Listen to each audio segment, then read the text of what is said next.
This episode is brought to you by IKEA. The new semester is right around the corner, and whether you're moving into the dorms, somewhere off campus, or staying at home, IKEA has the essentials you need to transform your space. From bedding to desks, sofas, bookshelves, even laundry bags, IKEA has what you need to thrive. Find everything you need at your local IKEA store or go to ikea-usa.com/back-to-college.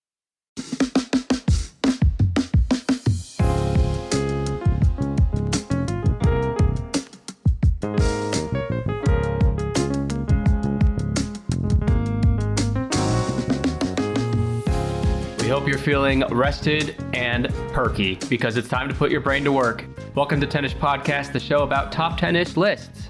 Every week, either myself or my sidekick host, as underwhelming as they may turn out to be, one of us brings a top 10ish list on anything, along with fun facts, research, hot takes. The other tries to guess. Today, I am joined once again by a returning guest sidekick host, Anna Keller. Anna, how's it going? It's going well. Did you see me start to shimmy when you said my name? I did, yeah. A bit of a narcissist, just a little bit.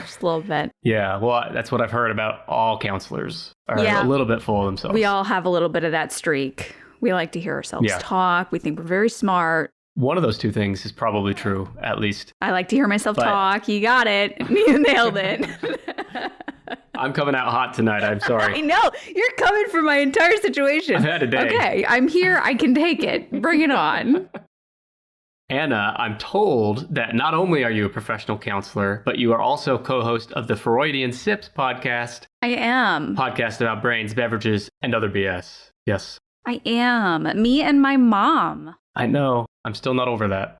So my mom and I are both counselors by trade. We went to grad school together to the extent that's the extent of how close we are to each other. And so we are always looking for fun new things to do with each other. And starting a podcast was it. It's unusually, uncomfortably close to be with your mother. Mm-hmm. That's fair. And we're as inconsistent as life is tending to be right now. So our upload schedule is a bit bonked. But that's all the more reason I'm happy to be here, happy to lend you some of my talent where I don't have to do the editing and producing and all that stuff.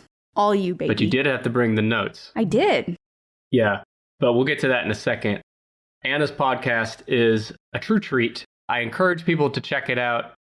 But other than that, you may remember Anna from the last time she was on this show, which was episode 172. We talked about the most influential psychology experiments, which, Anna, honestly, that was one of our most downloaded episodes from recent history. Really? Oh, okay.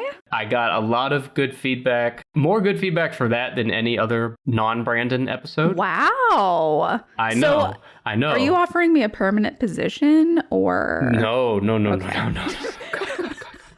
You're like, do not put that evil on me. You finally found someone worse than Brandon. It's me. Yeah, well, I'm not inviting you back on because I enjoy your company or we're friends. It's strictly for the benefit of increased listener numbers. And this is business. downloads. This is strictly business. We hate each other. Let's be clear. Exactly. It's like on famous TV shows where the main cast are best friends on air, but off the air, they fucking hate each other. Yeah. You know when you used to watch That's Mythbusters us. and you're like, God, I hope Adam and Jamie like hang out outside of Mythbusters and they like didn't like each other? That's us. Is that right? Anyway, I knew I had to have you back on. And yes, we'll probably talk about having you on again too. But can you tell us, since you're back on, what am I talking about today? Because so far I have no idea. Yes. So I have the honor, the privilege of bringing the list. And this time I have assembled a list of 10-ish of the most. See, here's the problem. I assembled the list myself. So the main adjective is interesting. What's interesting to me? The main demographic here is me, and it's been met. And I think these are interesting. So these are the top 10 interesting assessments or personality tests in psychology that are used. Oh, God, I'm not going to do well on this. No, you're going to do fine. They're not, well, and personality tests, like I would rather use kind of the word assessments because personality test is kind of a specific, and I also think there's some like cultural stuff, like in the cultural osmosis that goes with personality tests. It's not like, you know, you go on BuzzFeed and take a personality quiz. It's like assessments that are assessing personality traits in psychology and assessing different disorders and stuff like that. So okay, it's a little more clinical than like personality tests, I guess. More clinical than BuzzFeed, are you sure? Well, that is the premier like clinical resource in psychology. Like whenever anyone does a psychology paper, they have to use BuzzFeed as a source. But other than that, right. Yeah. No, I think that was part of Freud's, like, on his deathbed. Freud founded BuzzFeed. Did you know that? Which is so incredible because the internet hadn't even been invented yet. So. Freud created the internet. Did you know that? That was Al Gore. Should we just go down the list of things in my room that I see that Freud invented this TV over here? Freud, way wider spread than we think. Yeah. Yes. Well, I was going to say he invented incest, but he definitely did not invent incest, but he was a champion for incest, perhaps. Championed it. That's a good way to say it. He didn't invent it. He was a strong supporter. Yes. God, that's all that guy talks about. But anyway, as you know, so these are the top 10 influential personality tests or personality tests that Anna Keller found interesting. Ding, ding, ding. So do you want me to give you like a little breakdown of kind of general assessment stuff, and that might start some wheels turning in your brain? I'll need that, yes. Let's grease the wheels a little bit here. When we talk about assessments, especially in psychology, there are two kind of main types of assessments. There's self-report inventories, and those are ones where there's like questions that you'll answer or statements that you'll rate, and that will kind of provide a score at the end. That's the bulk of this list. There's like 5 or so of those on this list. There's projective tests where the prompts are much more vague. You kind of get a vague prompt and you're asked to interpret it. You're projecting something onto a vague prompt. That's a projective test. We have a couple of those, like 3 or so. And then there's kind of some that are weirdly neither, but we'll talk about those as we get to it. So as we're talking about assessments, things that are used in psychology to test people or to see where someone's at, what pops in your brain? Oh, okay. Let me ask you, is like an IQ test considered a personality test? Oh my God.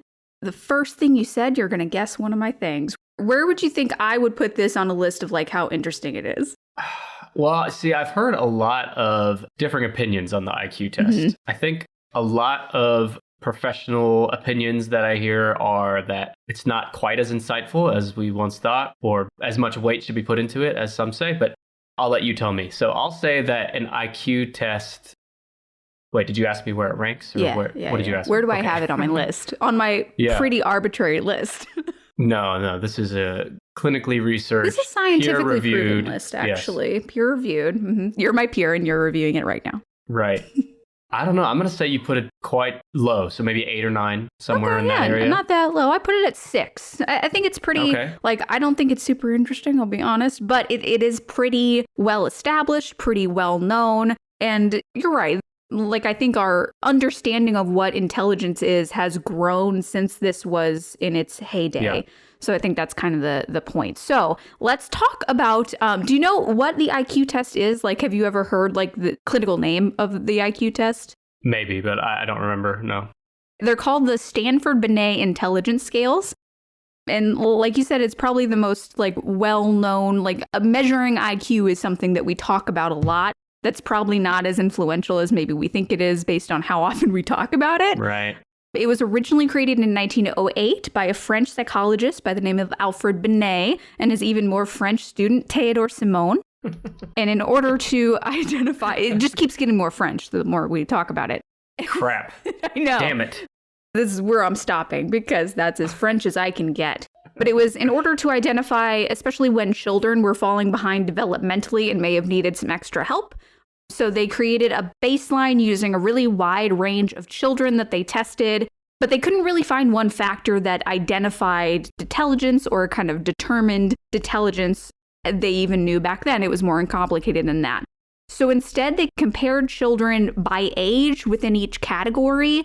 It's more about how smart you are based on where others are at your same age, not really just how smart you are in general. It's more comparative.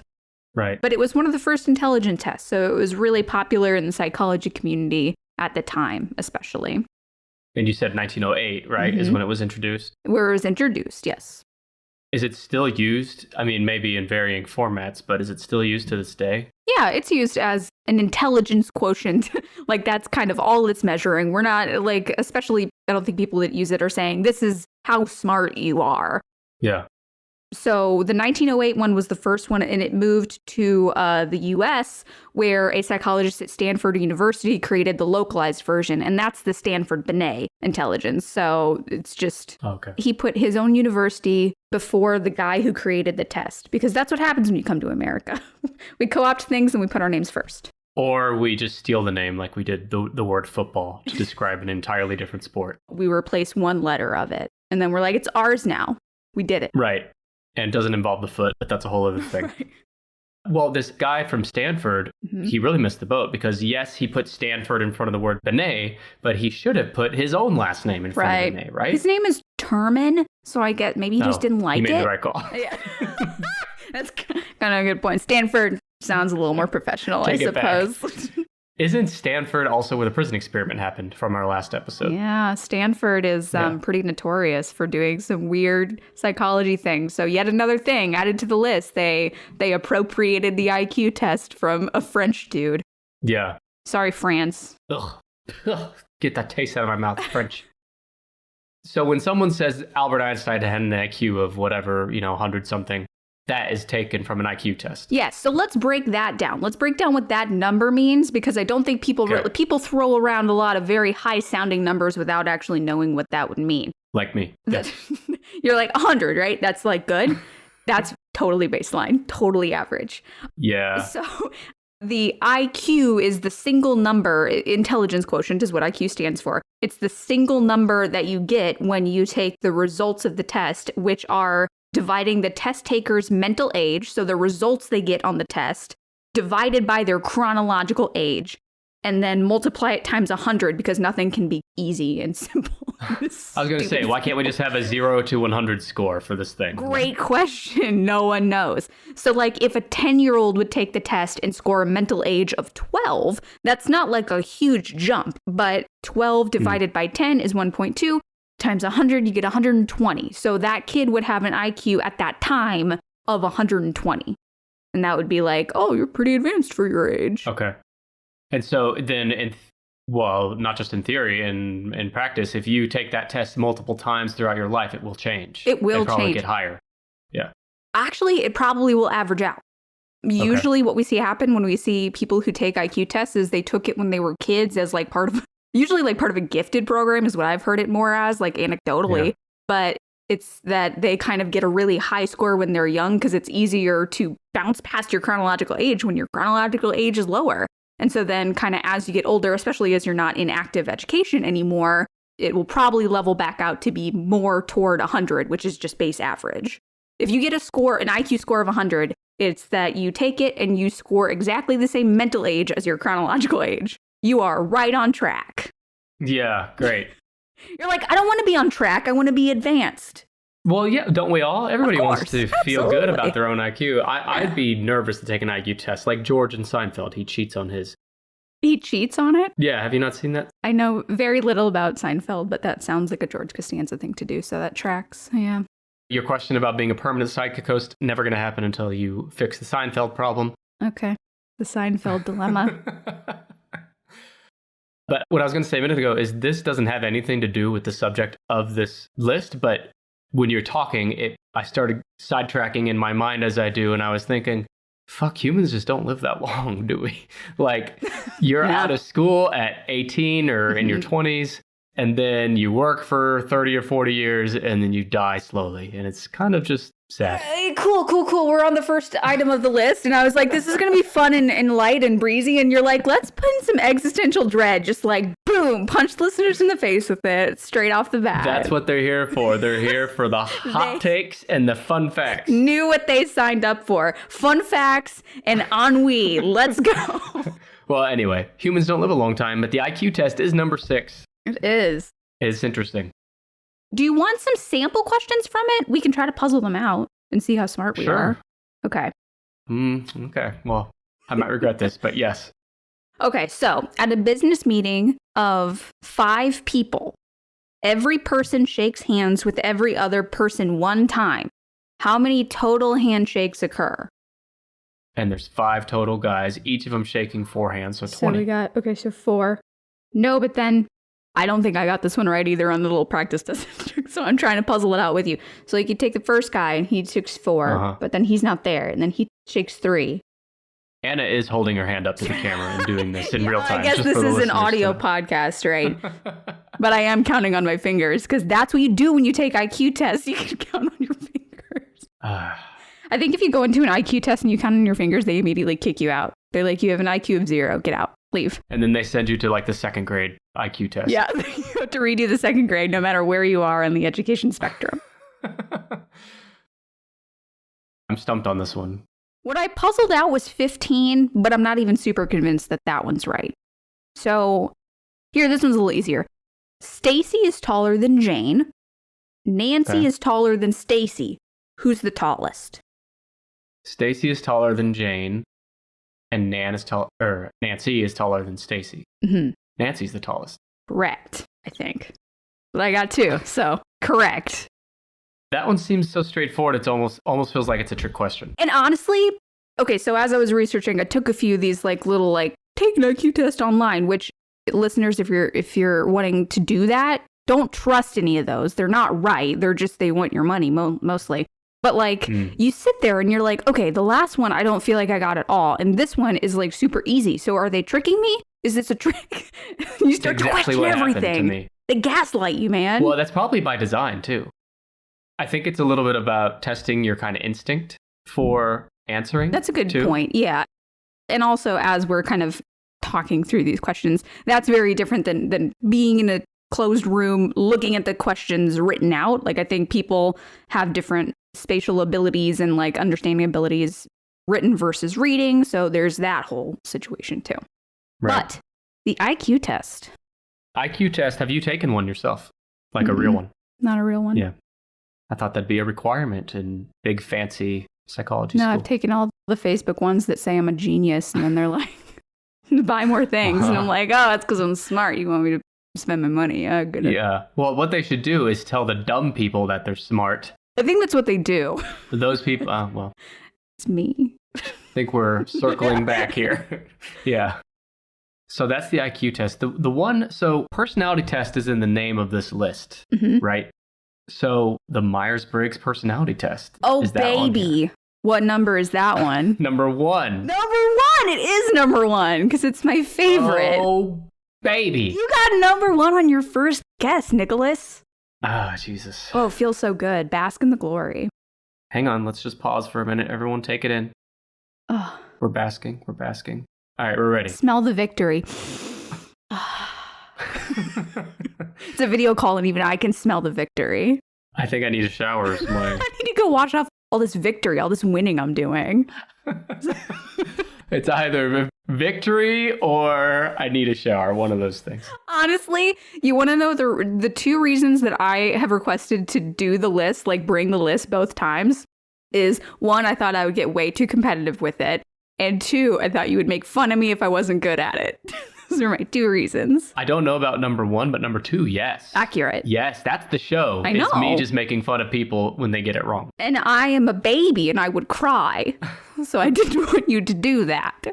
I'm willing to take that on if we need to have a crying sidekick host on the show. If you ask me back one more time, I will let you do a list and I will cry on air when you make fun of me for not knowing it. That's a deal. Totally. Sold. So MBTI, the Myers-Briggs Type Indicator. This is the one, I've heard this called the zodiac of psychology types.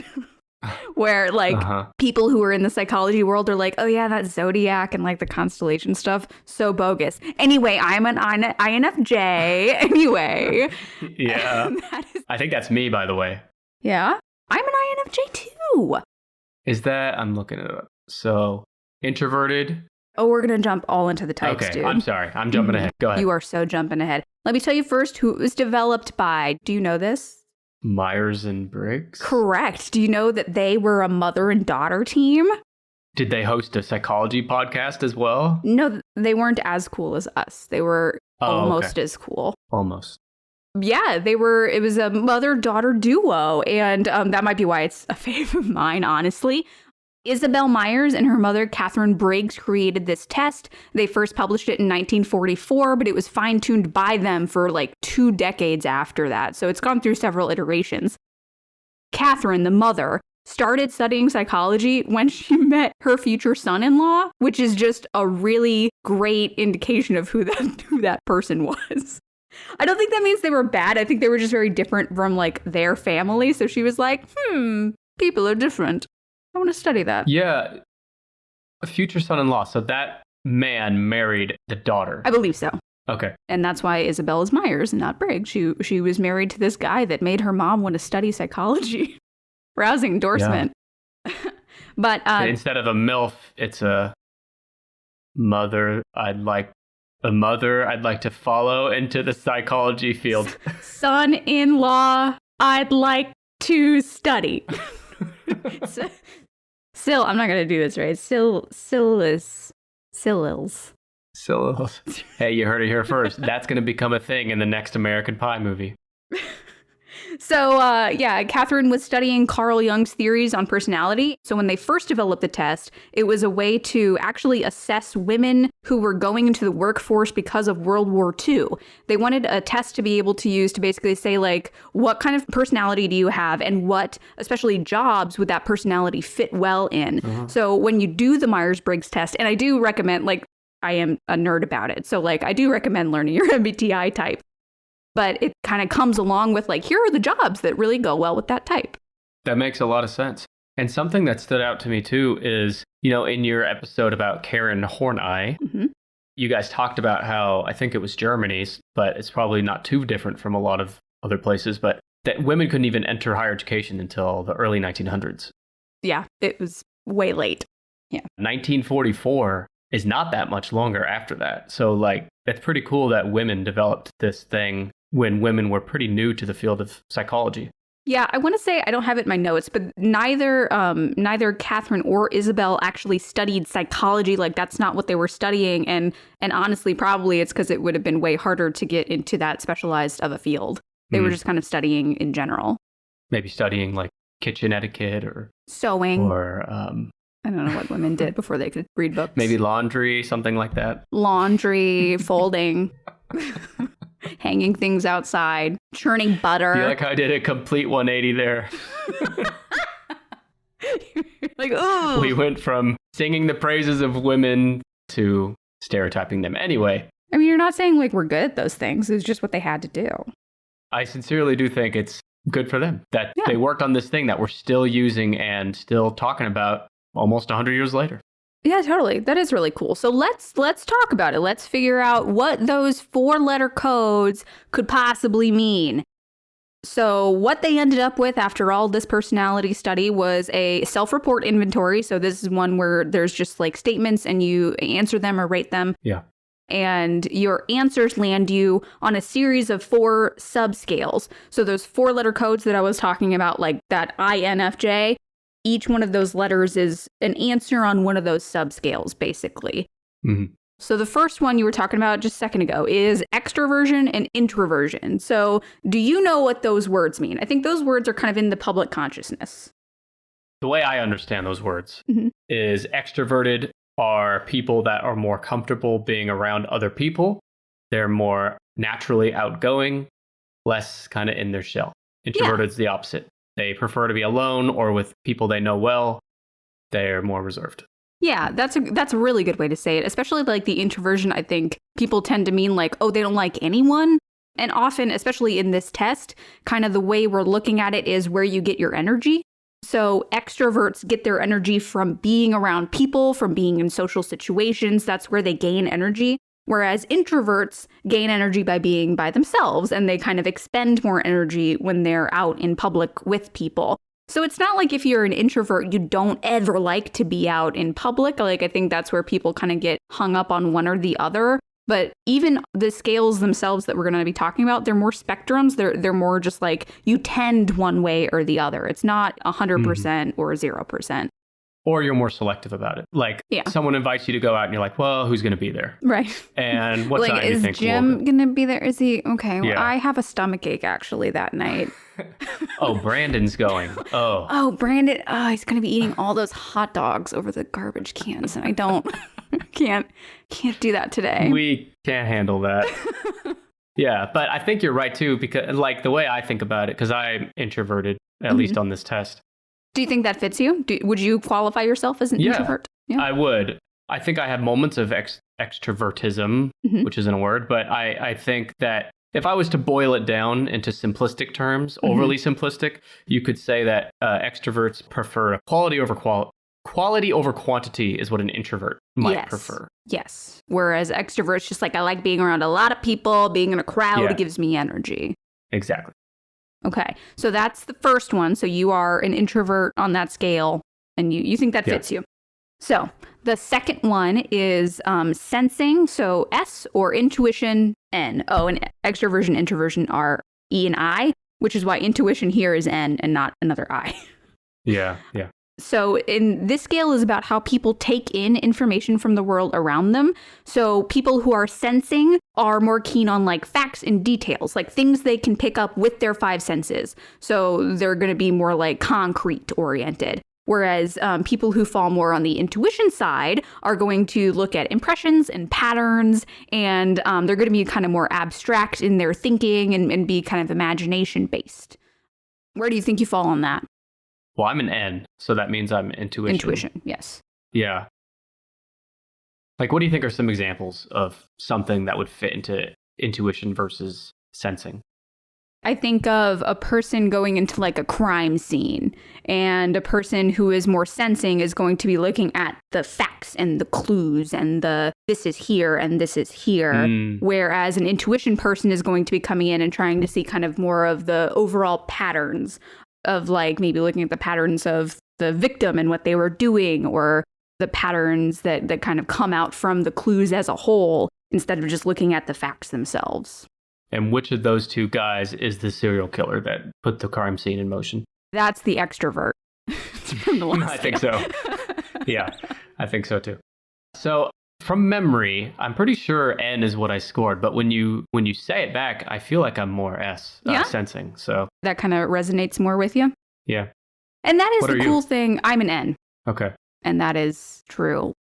Even like when I'm in session and people are like telling stories and like getting really bogged down by like details and stuff, I'm like, this doesn't matter. I'm like we need to be looking at the big picture here. So I kind of tend to do that all the time. Okay. It's interesting.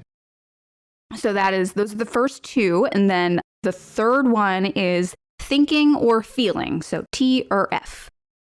And it's pretty self-explanatory. I mean, people who are thinking are going to obviously place more of an emphasis on logic and facts and data when they're making their choices. So they end up being more logical and impersonal about it. Whereas feeling people are going to be considering emotions and how it affects the people around them when they make their choice. Lame. I'm a thinker. You're a thinker? Yeah. I thought you were an INFJ. Did you land on a T scale when you took it? I know for a fact that if I were to take that test today, because I think I was 18 or something when I took that test. Oh, sure. Yeah. But INFJ sounds right, but now I'm classifying myself as a T. That fits more to you.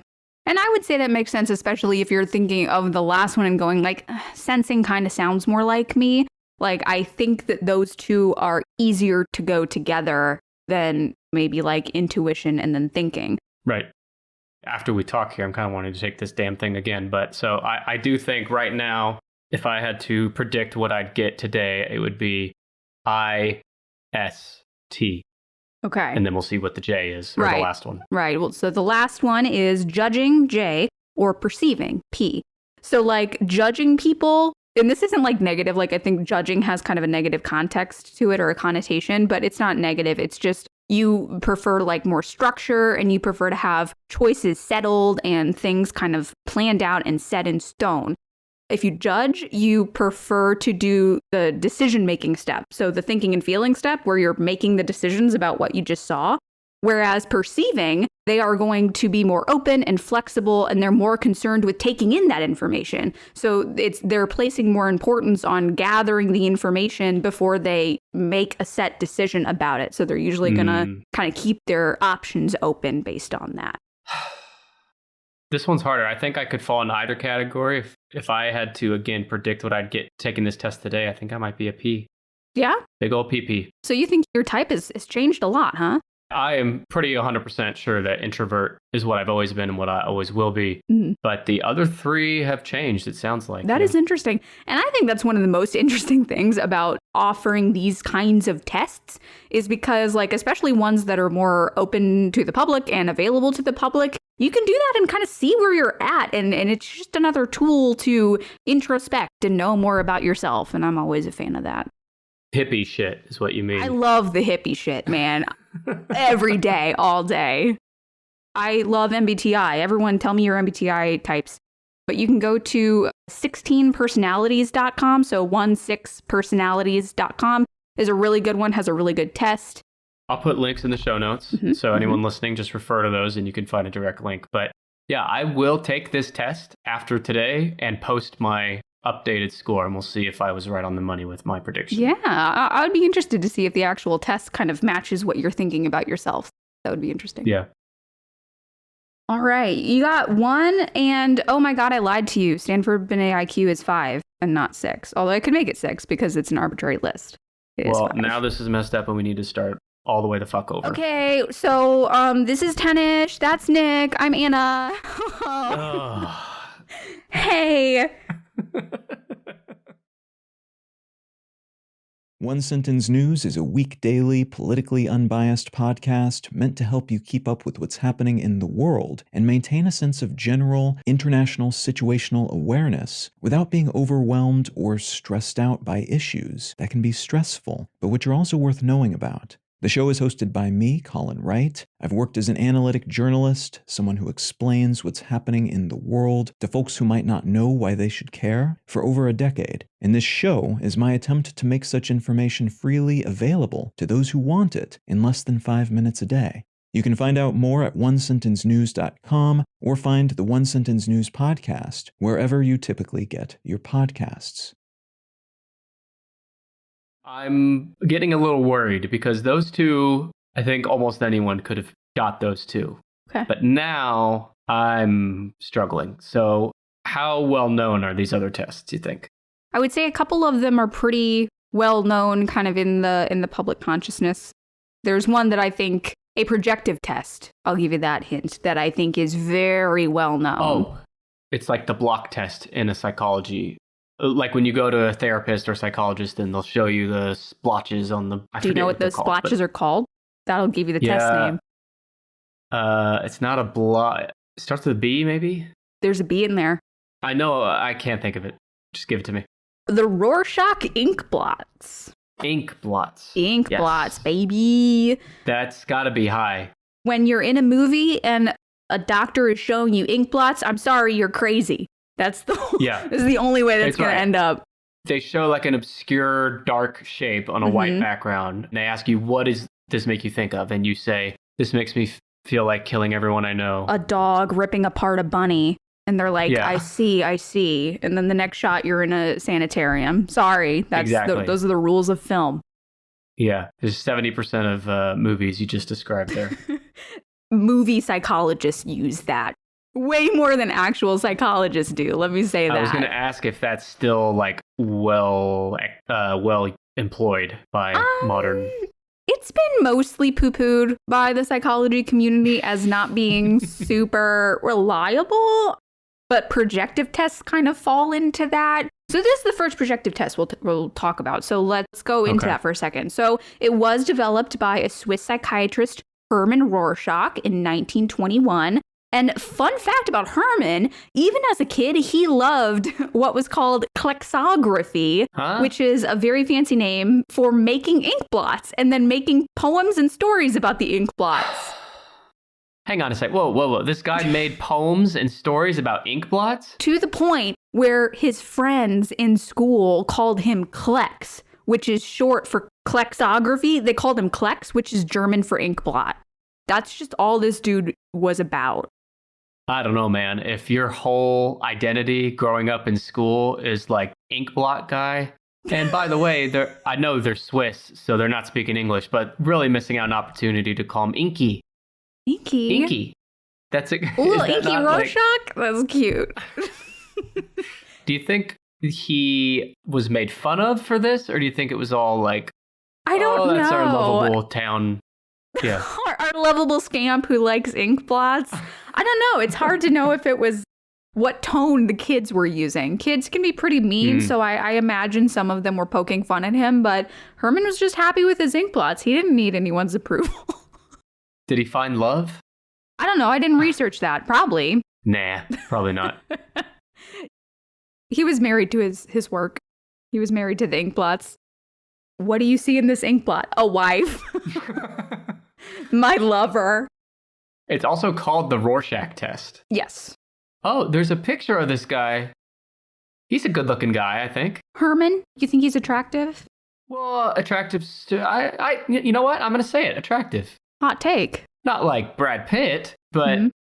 He doesn't look like a guy who spends all his time holed up in his room doing ink blots. No, but man, there's some fucking weird ink blots on this. Oh my God. You're jumping ahead of me, dude. I'm going to give you a few. I'm going to assess you. I'm going to see what's wrong with you. Oh God. So the test itself consists of 10 official cards, official ink blots called plates. So during administration, the tester will sit next to you to see what you're saying. They won't sit across from the table. They want to see it in the same angle that you're seeing it. So the person taking the test is free to take the card, to turn it around as they like, to take as much time as they want to interpret it. So they can get really into it. Sniff it, lick it, rub on it. Lick it, smell it.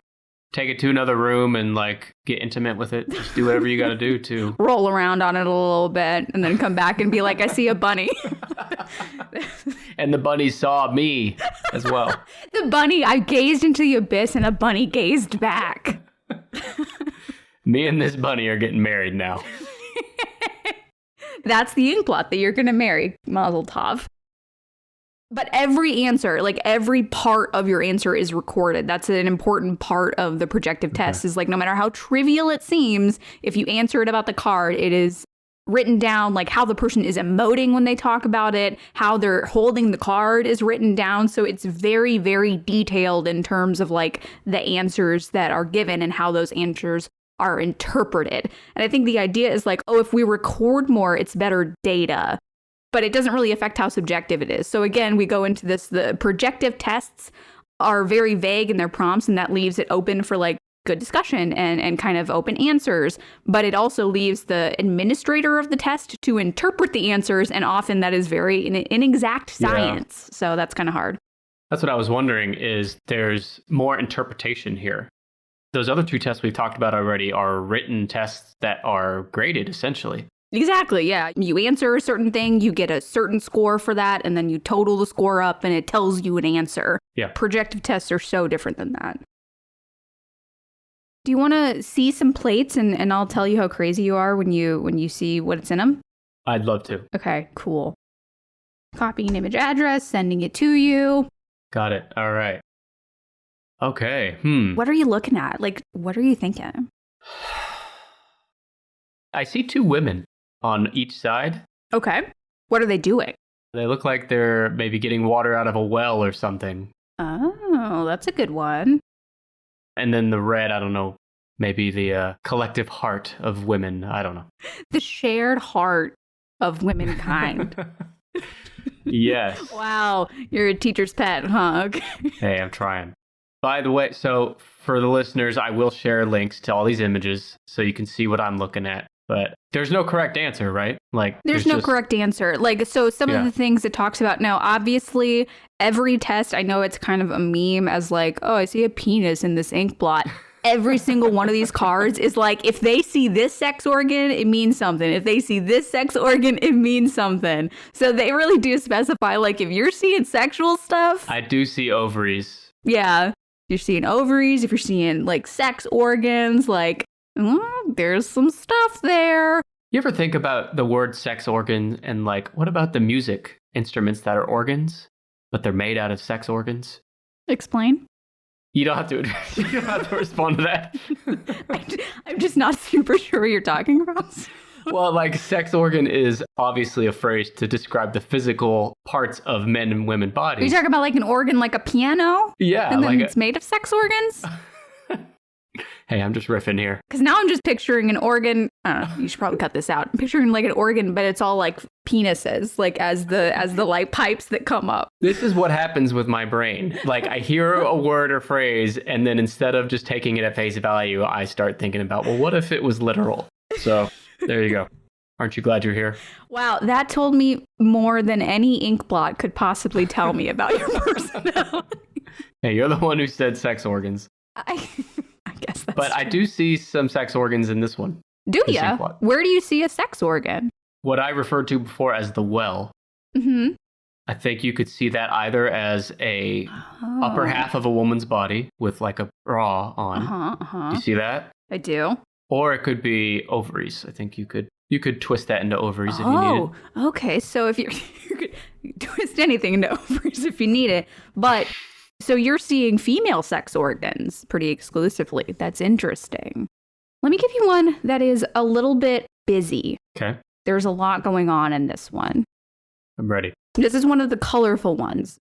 Yeah. Well, this very clearly to me, I see one of two things. So the first thing I thought of is the inside of a body. So you have the two big red pieces are lungs. Okay. The green, like center middle bottom is like a pelvis. Mm-hmm. And then up above, you have kind of like the chest cavity and the esophagus up to the throat. Interesting. Yeah, it all ties together, huh? Okay. Another thing I see is like undersea, like those blue things on the far sides remind me of crabs and like coral reefs that they're floating around on maybe. So There you go. how crazy am I? You're extremely average. Congratulations. Excellent. So if I were administering this test to you officially, I would think that those answers are pretty indicative of a good, healthy psyche, because you were able to take a card that is pretty chaotic and pretty disorganized and like create it into a whole picture. Like when you were saying like it's kind of the entire body and like the opening of the body. So like you're able to kind of take this mishmash of very disconnected shapes and make a whole picture out of it. So it's kind of the Gestalt theme. It's not because I've dissected live human bodies before and seen all up in there. Or because I'm an avid scuba diver. Definitely not one of those two. Or both. The scuba diver killer. He opens his victims underwater. Oh, man. So dumb. Yeah, you're going to see a scuba diver killer movie come out in a few years, and it started here. Scuba diver killer. He might not talk like Adam Sandler doing an impersonation of an accent. It's gonna. No, hey, we're going in 50-50 on this creative venture. The voice is the sticking point, or I walk. Okay. All right, I'll give it to you. Okay, so you got 3. Oh, okay. What number was that? That was Eight blocks. 2. I put that at 2. 2, okay. I debated putting it at 1 because I do think it's probably the one that most people know the most. Yeah. But I like MBTI, so that's number 1. Well, that's what happens when you make your own list, I guess. Ding dong. Okay. So let me think. What are some other tests that the average everyday person on the street might know? There is one, I've heard it talked about more. Like some of my clients have even come in and been like, I'm this kind of person in this particular test, and I like follow Instagram pages about that. So Is it like love language? no, I debated putting that on. It's not really a test, so I omitted it, but that's a really good one. I don't think this is love language, but you can be categorized as like a giver or am I on the right track here? Yeah. Okay. Like you're a giver or a provider or a receiver. Or a running back or a linebacker.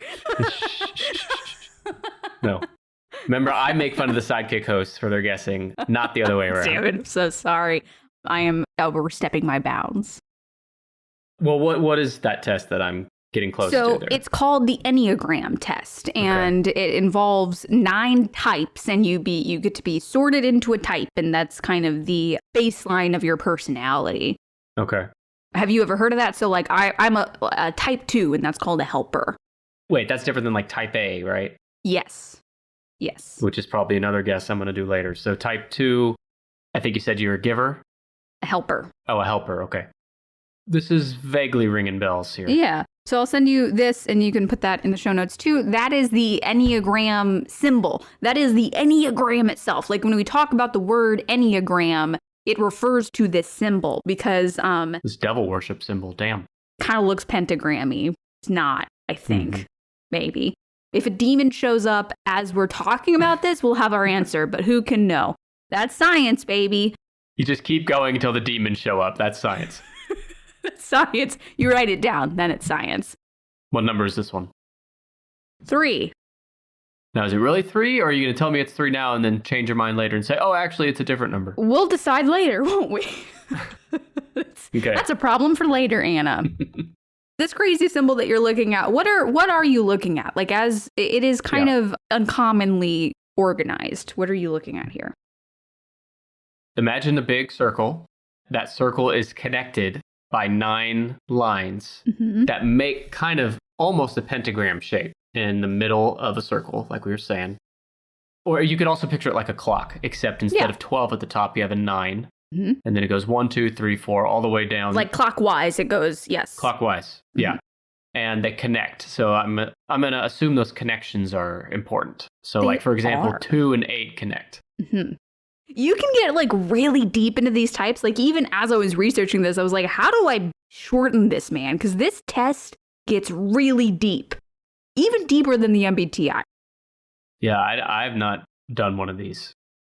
It's interesting because especially, like you said, the connections are, I think, what makes it the most interesting. And I'll get to that in a second. So let's break down the types. And we're going to keep it kind of basic here. So I'm going to break it down into kind of like wants and fears and strengths and weaknesses. Okay. So the first type is the reformer. And they are going to be principled, perfectionistic. They're going to be very self-controlled, and they're going to have a lot of purpose and meaning. They're going to strive for integrity, and they like doing things the right way. But that goes too far, and it can kind of become this like fear of imperfection, and that can lead to them being very strict and very judgmental. Okay.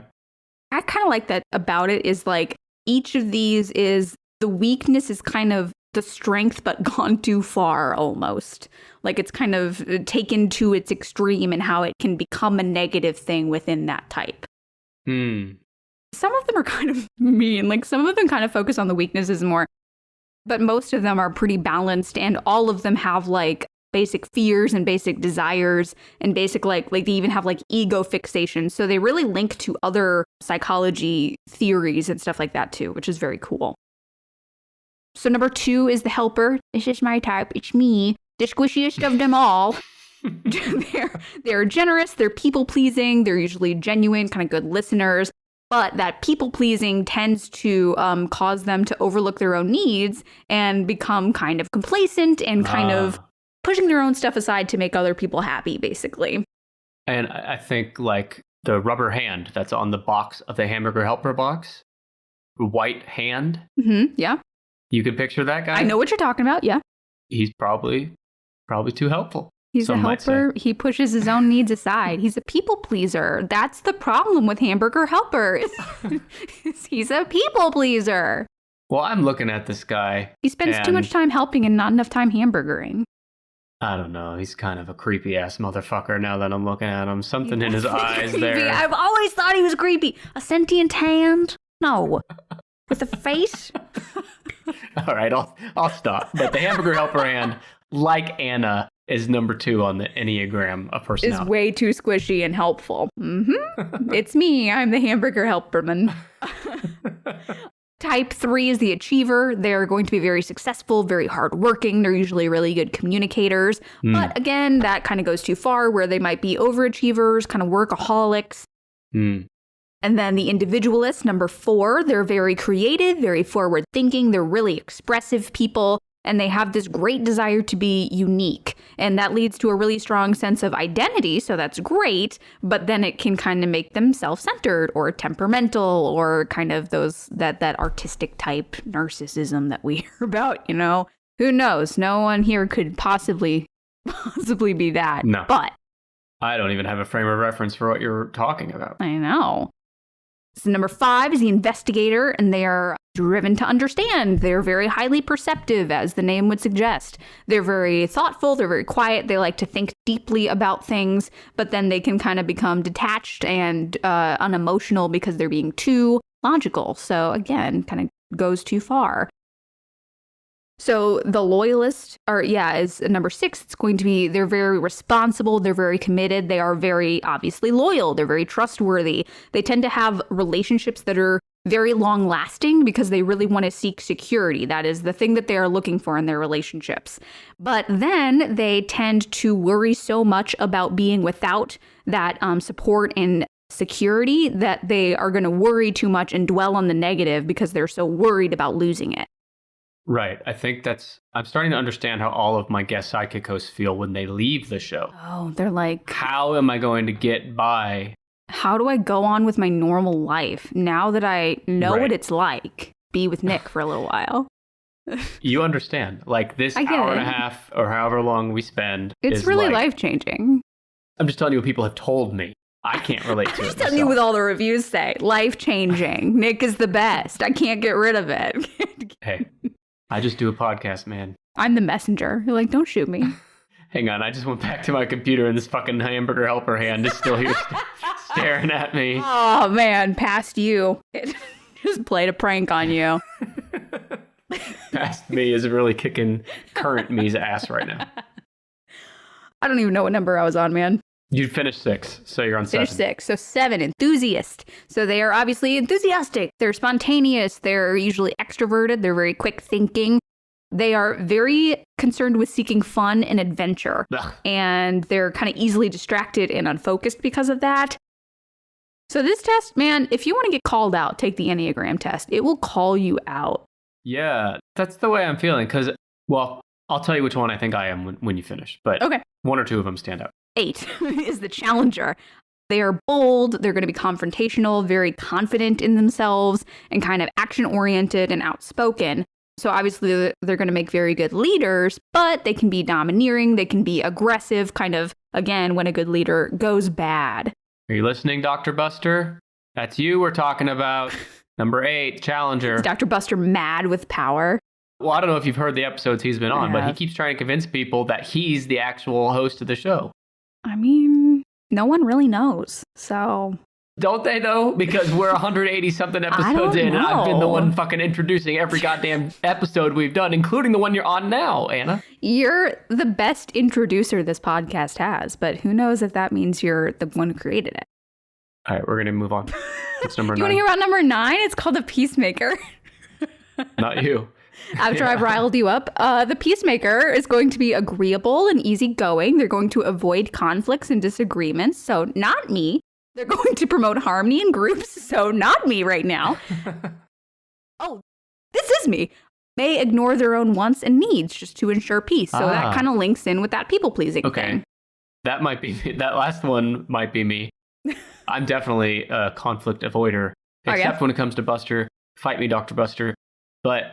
listening to any one of these episodes of this podcast, I would never guess that you were like non-confrontational as a person. Well, see, the podcast brings out the best and worst in me. Fair enough. Okay. It is your stage and you're going to go crazy on it. So which type do you think you are? Acknowledging that they all have kind of their pros and cons. Mm-hmm. Because you kind of want, I mean, a perfect person would be kind of a blend of all of them, right? Right, yeah. But I think the ones I identify most with are the individualist and the loyalist. Okay. I mean, there's bits and pieces of all the others that I could identify with too, but as far as the whole thing, I think those 2. But I don't see, like, is there a number 10, like, incredibly good-looking podcast host? Yeah, it's type on right here? In the center. It's that open space in the middle. It's just Nick from Tennis Pod. 10. Okay. That's why it's 10. It's 10. Stands for Tennis Pod. Perfect. Yeah. Giving us a lot to think about on this episode, Anna, just like last time. Except there's less inflatable men to punch this time around than last time. Beautiful men. Yeah, I mean, so far. Right, you're right. We got more. We got more to go. So to quickly recap where we are, I'm nailing the top half of the list because we have 5 IQ tests, missing 4. 3 is the one we just talked about, the Enneagram of personality. 2 is the Inkblots test, or the Rorschach. Yeah, Rorschach test. Rorschach, baby Rorschach. No, Yeah. Stop it. Number 1 is the Myers-Briggs. Yeah. Okay. Yes, you are doing very good on the top half of the list. Number 4 is kind of difficult. If you've ever gone to therapy, you don't have to answer. I don't want to out you if that's a sensitive topic. It shouldn't be. Everyone should go to therapy. But if you've gone to therapy, You've probably gotten this as an assessment tool. It's very commonly used. I don't know if this is the one you're referring to. It could be. But I know when I go to the doctor, not the therapist, but the doctor, they'll give me a questionnaire about suicidal thoughts. It's related to that. Okay. Do you want me to just throw it at you? Sure. Number 4, I put as the Beck Depression Inventory. Depression. It is very often used in clinical settings to especially like rank where your depression is based on where it has been in the past. Okay. It's meant to be given to people over 13 years of age. It's a 21-item self-report inventory, so the one where you get statements and you kind of rank them. It's used to measure symptoms of depression like hopelessness, negative feelings about yourself, the physical stuff like your sleep, your appetite changes, stuff like that. Each item is a set of 4 responses that's rated from 0 to 3, basically going from least to most in like how intense it is or how often it is. So the very first one you see on the test is 0, I do not feel sad. 1, I feel sad. 2, I am sad all the time and I can't snap out of it. And 3, I am so sad or unhappy that I can't stand it. So it goes from very minimal to very severe. Yeah, you don't want to be on that last one. No. But it is scored pretty straightforwardly on a scale of 63.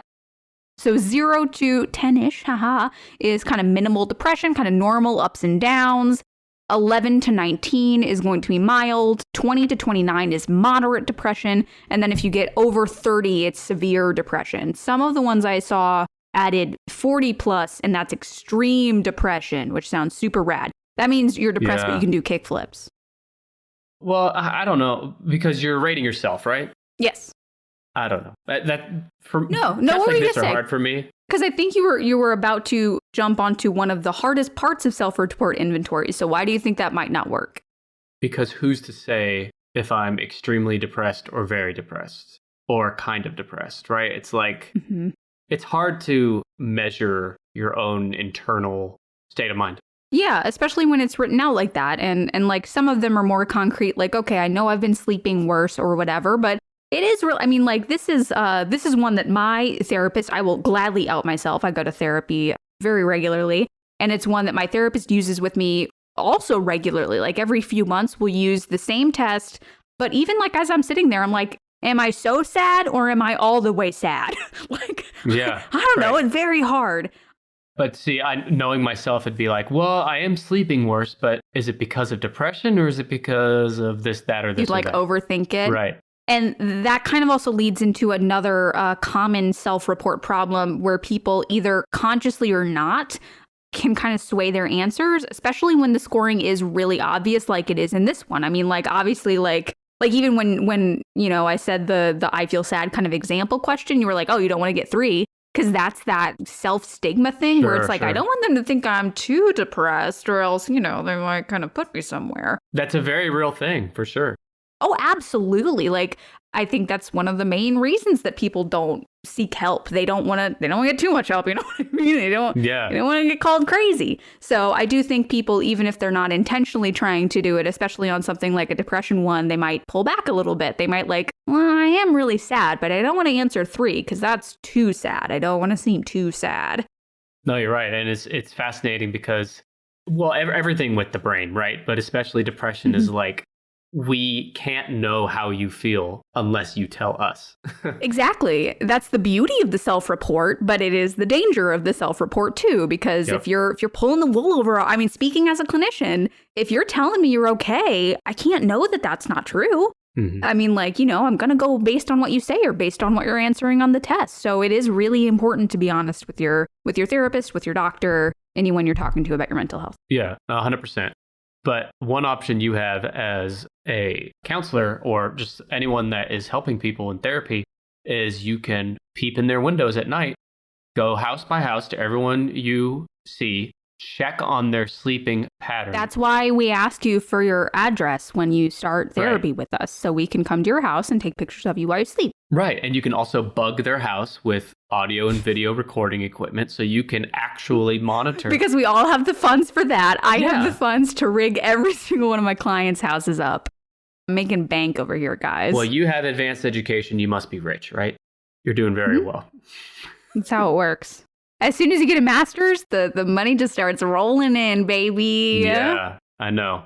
It's on my 10-ish year plan to get that master's someday. All right. Okay. The next half of the list might be a little tougher. They are ranked lower on the list because I do think they are less well-known kind of in public space. Put me on the right path here and I'll see if I can get one. So there's 2 projective tests left. So there's 2 where the prompt is pretty open. Okay. This is a shot in the dark. I don't think it's on here, but I'm going to say it anyway. Give you a chance to make fun of my guessing. Because this isn't really personality related, I don't think. Maybe I'm wrong. But what about sleep tests? So like studying your brain patterns when you're sleeping. That is a very good answer. I didn't put it on because it isn't like a one that you have control over. It is more like a scan or like a study. A scam? Than like No, I know they're all scams. Yeah. Oh, you said scan. I don't have any knowledge of sleep stuff. Sleep stuff is scary. We don't know a lot about sleep. I should see a sleep doctor. If anyone out there is a sleep doctor, let me know. Okay, so it's not sleep. One of them I would say might be kind of known as a test that's used in like movies, like movie psychologists and stuff, because it's pretty simple in terms of like the prompts. Is he here with us now, Billy? They ask you to draw a certain thing. Oh. Number 8 on this list is your counselor was a ghost the whole time. To draw something. I'm blanking. Go ahead and give it to me. So this is number 9, and it's the draw a person test or the house tree person test. Those are 2 separate ones. And those are very straightforward. I'm bundling them together because they're pretty similar. They are both projective, where you have this really open-ended prompt. And in this case, the person is being asked to draw something based on the prompt. Okay. So it has the typical strengths of allowing something really out of the box and kind of the typical weaknesses of being highly subjective, especially in the way that it is assessed by the person giving the test. It's basically just the test administrator looking at it and deciding what it means. Like there's guidelines, there's actually a lot of guidelines, but it's really still pretty subjective based on the interpreter. Yeah. And like I said, this is kind of one that's in the media sometimes, is like drawing a person as a way to assess if something's wrong with someone. I'm not an expert in this stuff, so I don't know what I'm talking about. But like to me, as a normal person, normal-ish person, I just don't know if you can make a determination about someone's well-being based on what they draw. That's kind of why it's not used a super lot, just because it is very subjective. And especially in the house tree person one, so the draw a person is pretty much just that. You get asked to draw a person, and then the administrator looks at it and kind of says, okay, well, they spent a lot of detail on this part of the body, or this part of the body is drawn differently, or they didn't draw this part. The penis. Yes. Penis. They drew this person with a huge dong. What does that mean about who they are? Which can be especially telling because it's often given to kids. So I don't know. I also think some kids are just like, they're gonna draw dongs on things, man. It doesn't necessarily mean something psychology wise. Or maybe they just like can't draw hands. Like one of the things that I've read about this test is like if you draw a person with like their hands behind their back, it kind of is meant to say like, oh, they're sneaky. They're like hiding something. But Hands are hard to draw, especially when you're a kid. I still remember this distinctly when I was probably first or second grade. Like, I can see this in my mind right now. There was this girl I knew in my class, and she'd draw people, but the arms would be coming out of the head instead of like the body, torso. The arms are coming out of the head. Okay. And I wanted to scream at this girl and say, look around. Have you ever seen a person with arms coming out of their head? That's not how arms work. That's not how arms do. How old were you? 7, 8 at the most. 10th grade. Okay. Yeah, 7, 8's a little old for that. But I think especially anatomy and like translating that onto like a 2D space, I think is very difficult for people. Still, I don't know. No excuses, little girl. But you were very annoyed with it. Okay, yeah. No excuses. Something's wrong with that kid. Arms coming out of their head better than penises, I guess. Maybe there were penises coming out of their heads. Why'd you assume they were arms? And I misinterpreted them as arms. I see. That's the problem with projective tests. And the 5 fingers I saw must have been a very misshaped penis head hanging off. Prehensile penises. Oh, God. What have we done? Where have we gone? Possibly worse than the sex organ, actually. Which I'm keeping in, by the way. I'm not editing it out. That's fair. That's good. Especially since I just referenced it. You got it now. Continuity. Yeah. The house tree person one is a bit more involved. So like after they draw each part of the test, you kind of ask different questions about that. So when they draw the house, you ask like, who lives there? Is the person who lives there happy? Who visits there? What kind of things happen in there at night? And especially when you're talking to a kid, I mean, the general assumption is that they're going to project their own life experiences onto that drawing. So you're asking indirectly about their own life experiences and what goes on in their own house. Yeah. But that doesn't take into account, like, kids have crazy imaginations. Like, right. You kidding? You tell them to draw a person and they draw the hamburger helper hand. And then you know that kid needs to be locked up immediately. Like, has anyone tried to hurt this? And they're like, they're just a hand. Of course they have. It's just a hand. They got the rest of them cut off. Hamburger helper commercials haven't been on TV in 20 years, and you're showing me this hand that you're drawing? Get the police in here. Arrest this child. You are going straight to the hospital. Do not pass go. Do not collect $200. Well, I feel like this test is used as a trope in horror films a lot. Yeah. Right? Yeah. The creepy kid that draws like the scary house with the scary tree next to it. Yeah. So much. Creepy kid drawings, and especially like in horror movies, that's like one of my favorite things is like watching how terrible counselors do in horror movies. And they always do like one of those kind of tests, or they do the ink blot test, and it's like, okay, and then they're going to send those kids home back to the ghosts. Yeah. Idiots. Bruce Willis is there. Although he was the doctor. Bruce Willis. Idiot. He was actually a really good counselor. Yeah. He was a really good child counselor in that movie. I will not go into that. Listener of the show. This episode you're listening to right now, you probably didn't know what it was going to be about until you saw it in your podcast feed, right? Well, I'm here to tell you that you've been missing out, because many of your fellow listeners knew the topic of this exact episode about a month in advance. That's because they're subscribed to the free monthly Tennis Podcast email newsletter. That's right. Newsletter subscribers are the very first to know about future episode topics. At the start of the month, the newsletter lets them know the next month's worth of episodes before anyone else. Not only that, but newsletter subscribers also get behind the scenes notes and news, exclusive blogs that you can only read in the newsletter, merch discount promo codes, and way more. And the best part is that your lazy ass can join the newsletter list in literally about 10 seconds. Just go to tennispod.com/newsletter right now. Pull up your browser on your phone, tennispod.com/newsletter, enter your email address, and you're in. No personal info needed, and we only email you about once per month. Again, go to tennispod.com/newsletter to sign up and join the cool kids who are already receiving the Tennis Pod newsletter. We'll see you in your inbox. Wish your team could find some next level talent? When your business needs someone with the right skills fast, you need Indeed.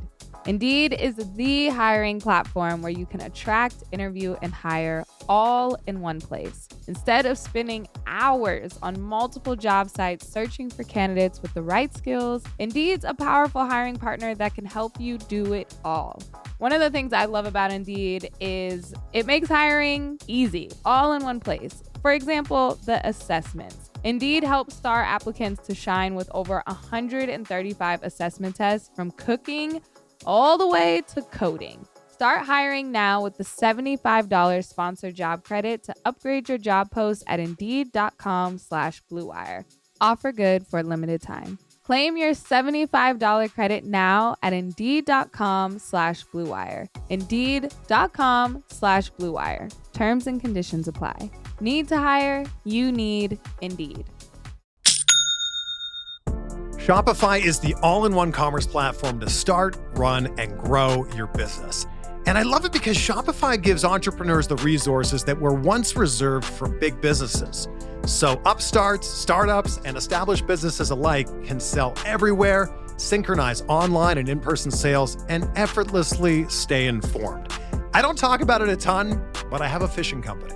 5 years ago this month, my best friend Aaron and I started a bass fishing weight company called Woo Tungsten, because woo is the sound you make when you catch a giant bass. So we sell tungsten weights for bass fishing, and Shopify has made it so incredibly easy. They have all the tools and the resources that we need. No matter how big or small your business is, they just make it so effortless. And like mine, Shopify powers over 1.7 million businesses from first sale to full scale. And you can reach customers online and across social networks with their ever-growing suite of channel integrations and apps, including Facebook, Instagram, TikTok, Pinterest, and more. And you can gain insights as you grow with detailed reporting of conversion rates, profit margins, and beyond, which is something we use a ton. More than just a store, Shopify grows with you.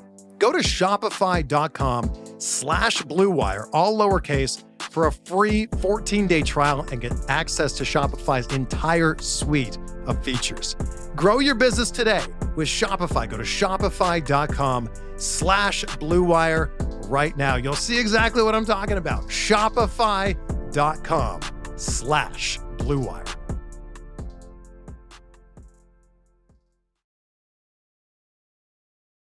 Okay.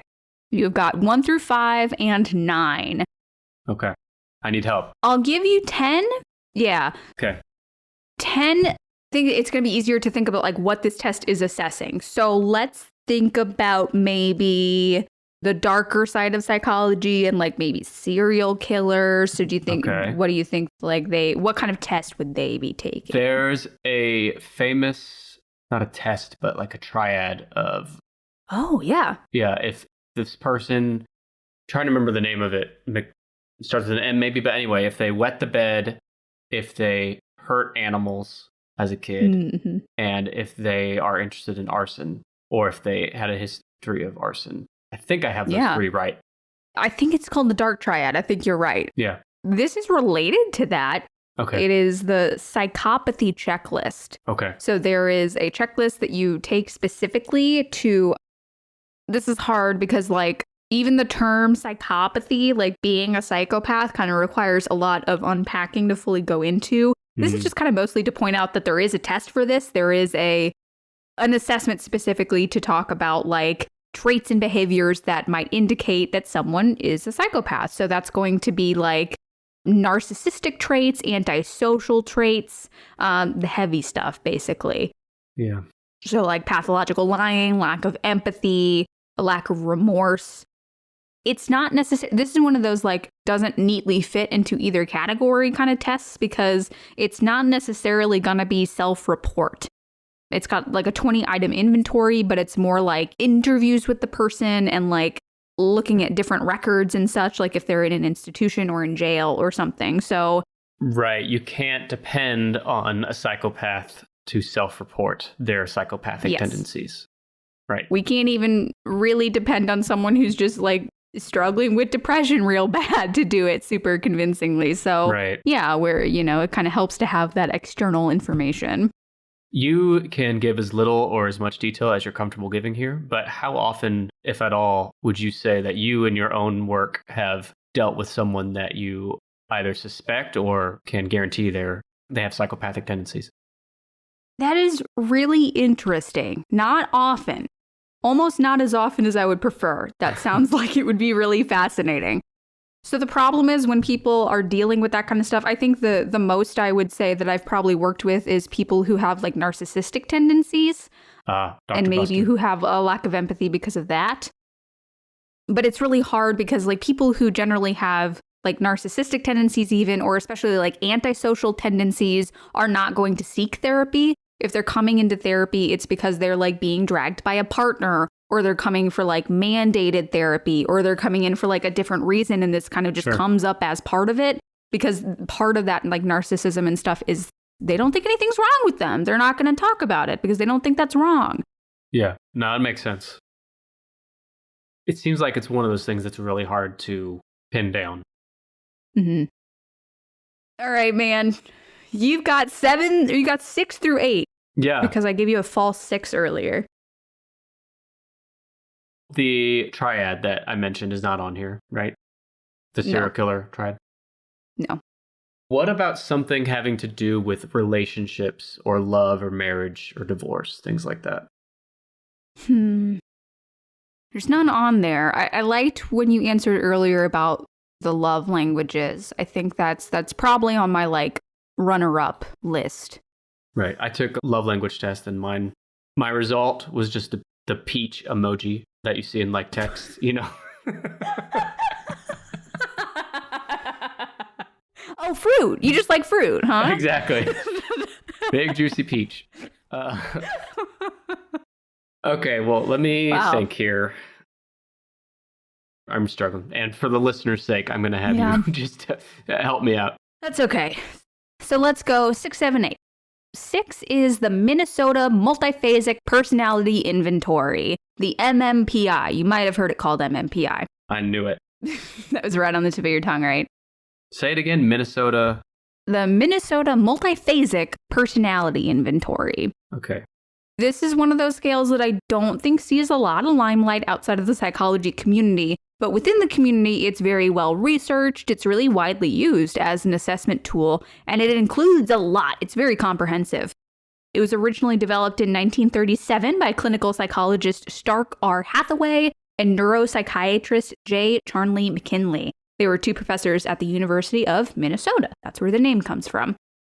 One of the things they were trying to do was eliminate some of the transparency issues with self-report tests. They also wanted to make a test that assessed for a very wide variety of mental health concerns. So they were kind of killing 2 birds with 1 stone by making just a ton of questions. This test has so many questions on it. So as with all of them else, there have been a few revisions, but the core of the test remains the same. It's been updated for kind of better validity and like kind of statistical purposes, and some of the questions have been changed, but any version is a beast. The MMPI 2 had 567 true and false questions. Are you fucking kidding me? No. If anyone asked me to take that test, I'd fucking slap them and tell them to turn around. So it says it takes like 60 to 90 minutes to complete. I assume that means they're true or false. You can kind of go quick. That's still too many questions. No. That's still too many items, man. My hand is going to look like the hamburger helper hand by the time I'm done from being so swollen. They bring the hamburger helper in and you can like dictate to him and he like fills the test out for you. It's an accessibility feature. Slave work is what he's doing. This poor hand. Listen, it's a side gig, okay? It's like, you can't Uber, you can't drive a car, you can't DoorDash. He has to help proctor tests, I guess. I guess. The most recent version, the MMPI 3, is from 2020. It's shorter. It is 335 self-report items, also true and false. Still a lot. Don't get greedy, guys, with your tests. Like, let's just get the bare minimum that we need. The rest is gravy, right? But let's not turn people off from even taking this test. Yeah. You got to know your audience a little bit, right?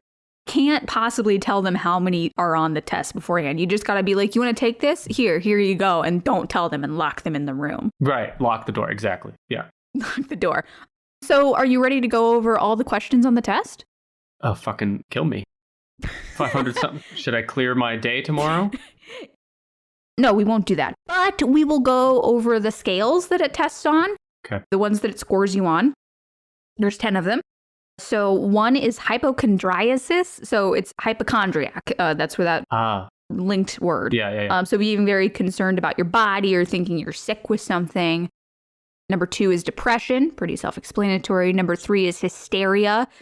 Number 4 is psychopathic deviance. Basically antisocial traits and like narcissistic traits and that kind of stuff. 5 is masculinity, femininity. Now, originally this was to check if you're gay. So it turned out it doesn't assess for that. Who could have possibly known? Okay. When was this test developed? What year? It was originally developed in 1937. Okay. Makes sense. So they thought that you could check for the gay if someone is not matching with their, I guess, presented gender. Right. Turns out that's not what it was assessing. That's okay. We all make mistakes when we first take a pass at a test, right? Mm-hmm. Especially when you have 500 something questions and now you're just putting shit in there to Right? fill out a quota. Yeah. It's like, man, you got 600 questions. You can't even tell if someone's gay. Come on. By the end of some of my math tests in high school, they should have been able to tell if I was gay. On that note. This is how you write your twos. They're like, there's something about that kid. Gotta get a prayer circle started for that guy. Number 6 is paranoia. Number 7 is psychasthenia, which is, I have never heard that before this. I was researching this. It's anxiety based, basically. Okay. Number 8 is schizophrenia, so bizarre thought patterns, different kind of weird perceptions, and alienation from others. That's all on that scale. 9 is hypomania, which is like when you talk about someone being manic. It's measuring that. It's just a scary word, honestly. Yeah. The 10th one is social introversion. So we already talked about introversion. That's basically that. So again, it covers a lot of bases. It's very comprehensive. And that's one of the reasons that it is used so often is because with one test that you can kind of take in under an hour, despite the frankly absurd number of items on it, you can cover a lot of bases. You can see a lot of what they're dealing with. So it's not the sexiest of tests out there, but it's well respected and used in everyday psychology in the modern age. Yes. Is that fair to say? Okay. Yeah, and especially as, like I said, the newest one came out in 2020, so they're constantly like researching these and trying to make them a little more valid and a little more reliable. And when they're drafting the next year's edition of the test, they're like, oh, we're only at 840 questions. And they say, damn it, I told you to get to 900 this time. They're like, Frank, I said to put 50 questions on my desk by tomorrow. And by the time I'm done with these 50 questions, you better be able to tell what kind of gay sex I like most. After the 550th question, if you can't tell me if I'm gay or not, you're fired, Frank. That's just how it's going. I like that his name's Frank. Oh, poor Frank. Okay. Yeah, okay. Are you ready for Big 7? Yeah, I wasn't familiar with that one. That one's interesting. So I'm ready now for number 7. Number 7 is the thematic apperception test, the TAT. It's a projective test. It has got a very weird name, I know, but it is basically like a what do you see in this image kind of test. It was created in the 1930s by Henry A. Murray and Christiana D. Morgan at Harvard University. So they're very smart because they're at Harvard, and only smart people can go to Harvard. It basically consists of a series of picture cards that includes really ambiguous situations, ambiguous characters.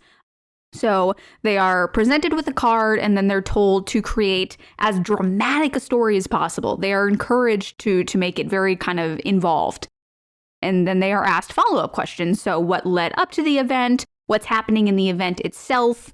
If there are characters in the event, what are they thinking? You know, what happens after the card is shown? You kind of go into the whole situation. You kind of make a reality around this prompt. Well, I'll say this. So when you first brought up the name of this test and you started describing it, I was thinking, well, this is just the poor man's ink blot test. What's so great about this? Kind of the rich man ink blots. It's more involved than ink blots. That's where I'm going, yeah, because I did a Google image search and I'm looking at some of these illustrations, but these are some very, we'll call them evocative imagery. They are. They're very dramatic. They look cinematic in the way that they're presented. So let me send you one and then you tell me the story about it. So we'll kind of do a mini version of it. Okay. No, it's going to be fun. Okay. I'm glad you picked this one because this was one of the ones that stood out to me in the Google image search. Yeah. Okay. Okay, so I'm looking at a black and white image of a woman outside of a bedroom with her face in her hand. She's distressed, clearly. Looks like she might be crying.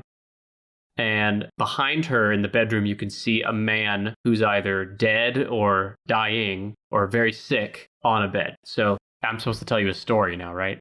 Yeah. What happened before this picture? What led up to this picture? I think that the woman had been in the room and she had been trying to explain to the man popular new scientific theory that's gaining that's gaining traction in the scientific community about all water being replaced by peanut butter. And he wouldn't respect her opinion and her thesis on this. Okay. And so he just said, get the fuck out of here. I'm going to sleep. I can't listen to any more of this peanut butter bullshit. And he turns over. When you were describing, he's clearly dying or very sick. And you're like, no, he just is so distressed about the peanut butter theory that he had to take an angry nap. And now she's outside the room crying because now if not him, who will listen to her about the scientific merits of peanut butter replacing water? She's outside wiping tears of peanut butter off her cheeks as he won't listen to her. That's irony. This is fucking cinematic what we're doing right here, Anna. We're writing another movie because the whole reason she's trying to get his buy-in on this scientific theory is because she secretly has developed peanut butter replacing her own water. And she's trying to kind of test the waters to see how this will be accepted. She is 70% peanut butter right now, which is also what I am usually.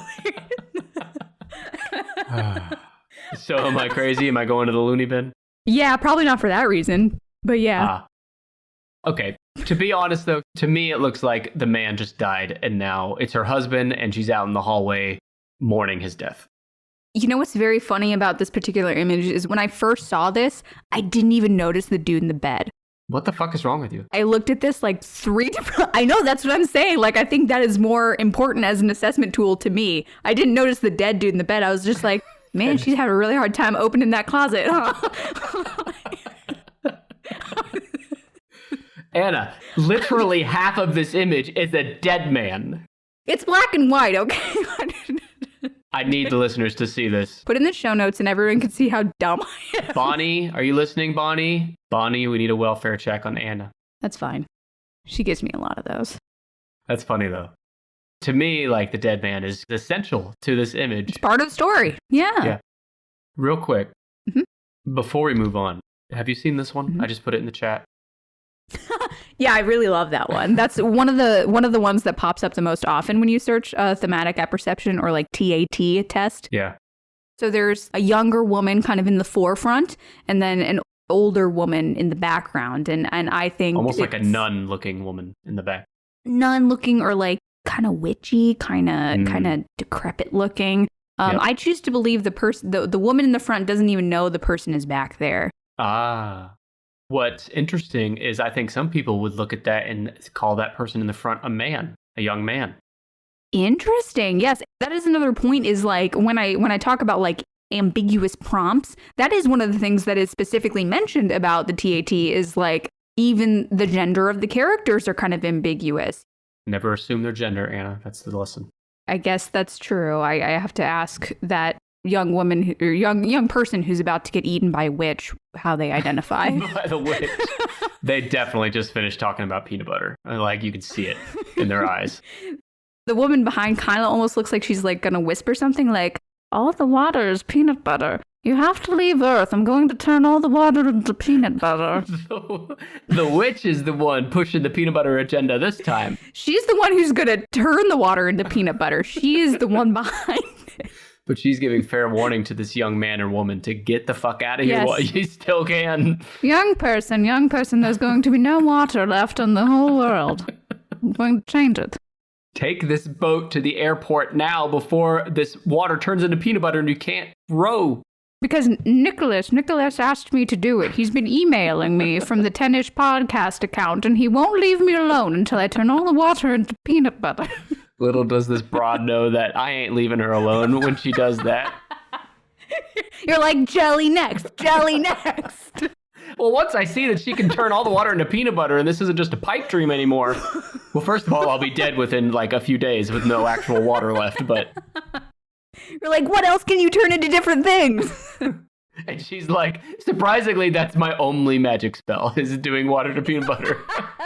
I've spent my entire life studying magic to turn things into peanut butter. It's my life's work. There's worse things. There's worse things than this. Oh my God. We've talked about worse things in the last hour. Yeah, well, they've all been great, I think. But I know they're not going to be as great as the final item on this list, which is number 8, which is ... The Big 5 personality test, or the 5-factor personality test. Okay. This one is a little different than the ones we've talked about previously. This one is a trait-based test rather than a type-based test, which I know those sound really similar. Yeah. But think of when someone says, oh, like you mentioned before, like type A. Like, I'm a type A personality, Yes. and that kind of means like you're very like organized and detail-oriented and stuff. So that's type A. But the problem is that people don't usually neatly fit into certain types. It was developed from trait theory, which is a whole separate thing in psychology, but it was developed in the 1980s, and it sprung kind of a few different ones that were based in trait theory instead of type theory. Raymond Cattell's 16 personality factors is one, and Gordon Allport beat all of them. He had a list of 4,000 personality traits. What the fuck? Who has time for 4,000 anything? I know. There can't even be that many personality traits. I've met a lot of people. There's not that many. No. But 16 seemed like a lot, and 4,000 seemed like way too many, and 3 didn't seem like enough, so they kind of went Goldilocks and got 5 traits by the 1990s. Still 4,000. It's like, you're just making shit up. Oh, absolutely. Because he knows no one's going to read past 100. And so, like, 101 through 4,000 is just made up words and stuff. It's just the same one over and over. He's like, no one's going to read past, like, page 87. It's fine. And he's right. He's right. I don't know. Yeah. I don't know any of the 4,000 he said. I barely have the patience for 5. So the 5 personality traits that they have chosen, kind of distilled it down to, can be remembered with the handy acronym OCEAN. So the first one is openness. That measures things like imagination, how insightful you are, kind of creativity, curiosity, that kind of thing. Okay. People with high openness will be very curious about the world. They will want to engage with abstract concepts, and they'll be excited about new challenges. Whereas someone who is low in openness is going to not really like new things. They're not really going to like change. They're probably going to be less imaginative and a little more cautious about exploring new ideas and stuff instead of being driven by that curiosity. Okay. Conscientiousness is the second one. People that are high in conscientiousness will be very good at like finishing tasks and attending to detail. They'll like schedules and kind of things set in stone. Whereas people low on that scale will not like schedules. They won't like structure. Okay. The E is extroversion, and that's pretty much what we've already talked about, kind of outgoing and expressive. A is agreeableness. So that means trust, generosity, being kind, being compassionate. People who are high in agreeableness will very, very much care about other people. They'll be willing to help other people. They will enjoy feeling like they're contributing. Whereas people who are low on agreeableness don't. They don't care. They don't care about your problems. They're not interested in helping, and they kind of might be a little more manipulative because they have less of that compassion and empathy stuff. Did you say this is an episode about Dr. Buster's personality traits? It specifically? You are calling Doc Buster out so much. I'm not. Well, look, as we record this, I'm editing an episode with me and him, and he's just... Oh, so it's fresh on your mind. It's fresh on my mind. You're like, I've got to rip this dude apart. Yeah. So that was agreeableness, right? What was the N? Mm-hmm. The N is neuroticism. And so that's emotional instability, sadness. Neuroticism, I think, is one of the ones where you don't want to score higher because people who are higher in neuroticism experience more stress and worry, and they'll get more easily upset about things. They'll have mood shifts. They won't be very emotionally stable. Whereas people who are low on that scale are more emotionally stable, they can handle stress better, they're more relaxed, and they kind of worry less. So that's kind of one where it's a little more preferable to be lower on the scale. Yeah, I don't think neurotic is an adjective used to describe someone positively very often.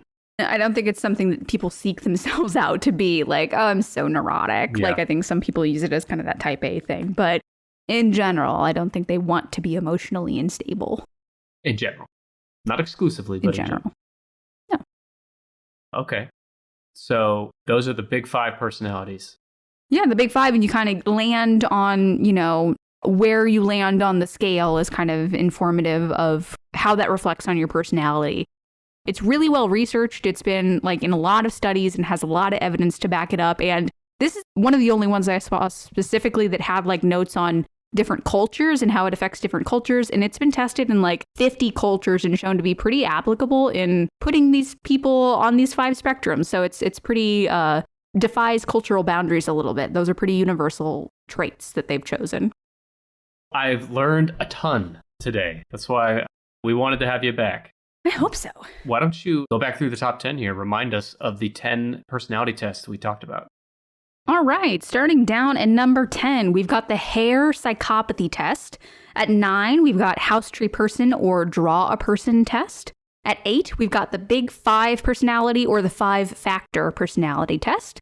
Number 7 is the thematic apperception test. Number 6 is the MMPI or the Minnesota Multiphasic Personality Inventory. At 5, we've got the IQ test, the Stanford-Binet kind of standard IQ test. Number 4, we have the Beck Depression Inventory. Number 3, we've got the Enneagram, so the 9 types that you might be. Yep. Number 2 is the ink blots from Rorschach himself, Mr. Inky himself, Inky Rorschach, as we call him here. And number 1, we've got Myers-Briggs Type Indicator, the MBTI, the INFJs and the ENTPs and all that stuff. A few closing notes from me here. Mm-hmm.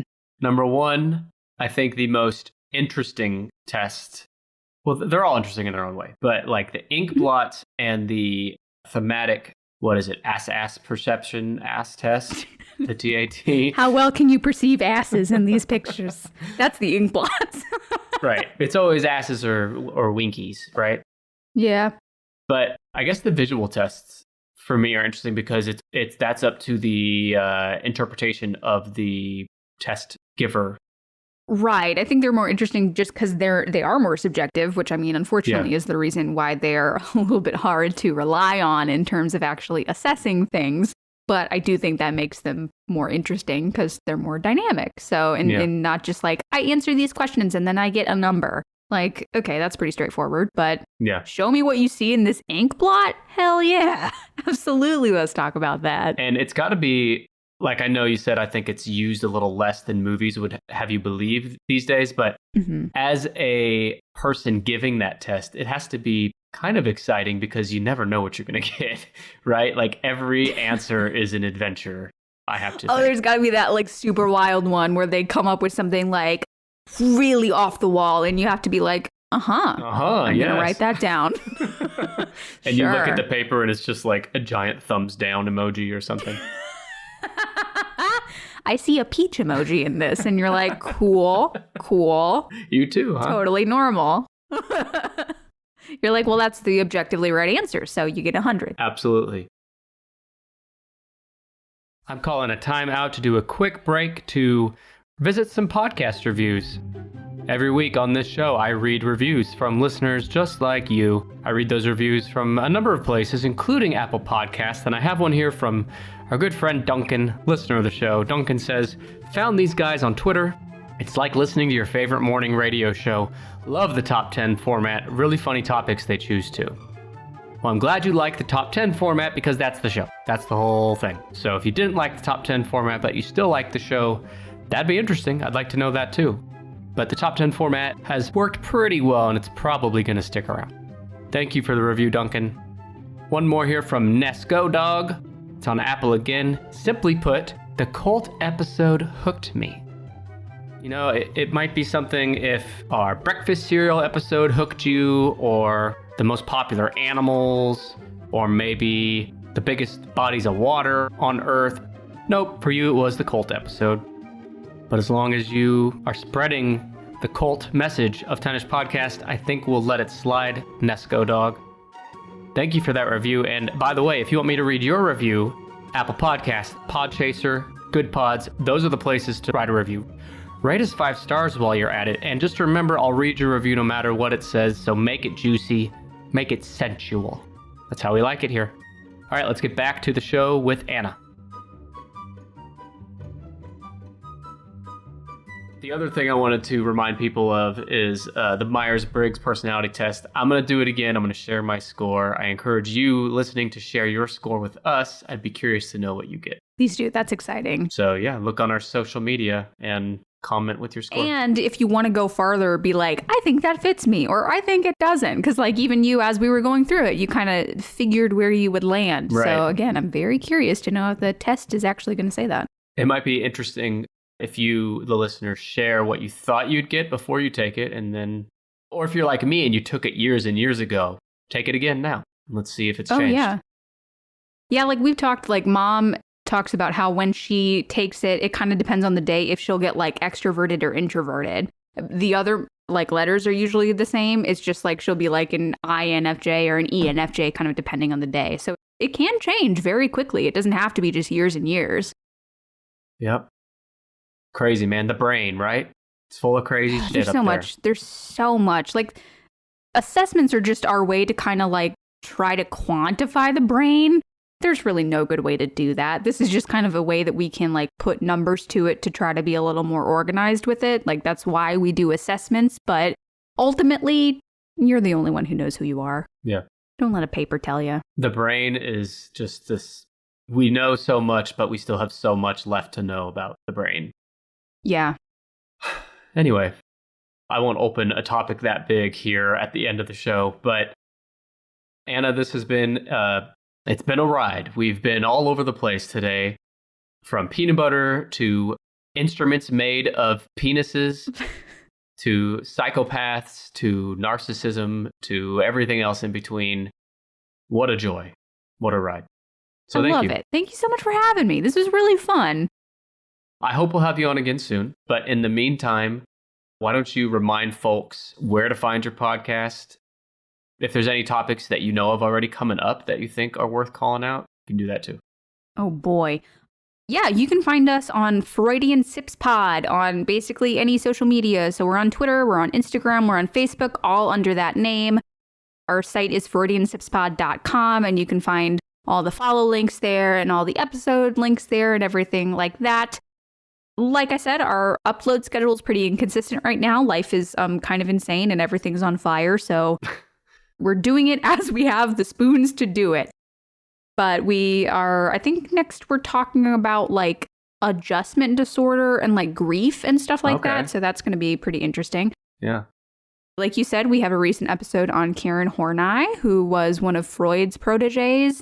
Well, colleagues. She didn't really like Freud. So she had a lot to say about how Freud was wrong. So that's always fun to talk about. So that was our last one. I'll let the listeners know too that you guys have over 100 episodes now. So there's a deep library there of back episodes to listen to as well. Yeah, I think we're kind of banking on that a little too much. We're like, man, we are really slowing down on releasing new ones, but people just go back and listen. We've got so many. Just listen to the old ones. Yeah. Well, I mean, there's got to be a healthy mix of revisiting your success, but also planning for the future. And you're doing that. So everyone should check out Freudian Sips podcast. Anna, any last words of wisdom for our listeners before we part ways? Go to therapy. Go to therapy. I support that. Everyone go to therapy. Find a therapist that cares about you enough to watch you sleep. Yeah. Like Anna does with all of her patients. That's the only way you'll know. Yeah. I care about you enough. That's empathy, guys. That's what empathy is. It's a learned setting up trait. Cameras. Yeah. All right, Anna, I'll let you go, but thank you so much. And listeners, thank you for listening. I'll be back next week with episode 185. Dr. Shiloh will be returning. She was back with me on the best true crime documentaries a while back, but she'll be making a return next week. So got that to look forward to. And until next time, see you later. Thank you. Bye.